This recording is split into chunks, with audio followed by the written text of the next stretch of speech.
Anak! Saan ka ba galing? Kanina pa kita hinahanap ah. Ano ba, Tay? Nag-CR lang ako.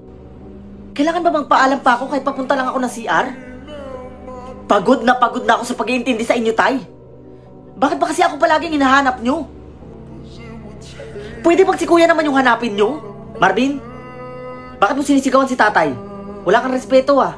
Kasi Kuya, ako na lang palagi yung hinahanap niya. Mawala lang ako saglit, hinahanap ako agad. Nag-CR man lang ako. Di na nga ako maalis dito sa bahay eh. Ano ba? May problema ba siya sa akin? O paborito ka lang talaga ni Tatay? Marvin, sumusobra ka na. Anong paborito?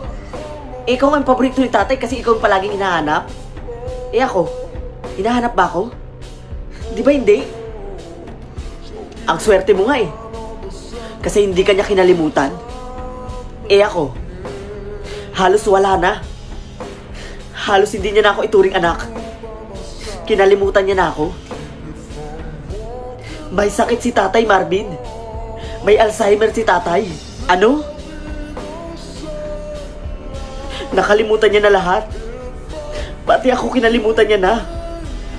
Pero ikaw, hindi ka niya kinalimutan. Bakit ngayon mo lang sinabi? Anak, huwag kang lalapit sa kanya. Baka masamang tao yan. Umalis ka dito. Umalis ka dito, hindi kita kilala.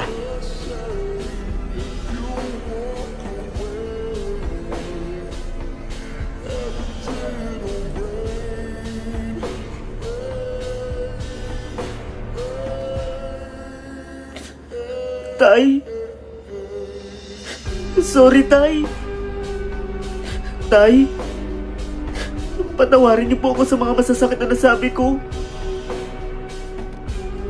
Hindi ko po sinasadya.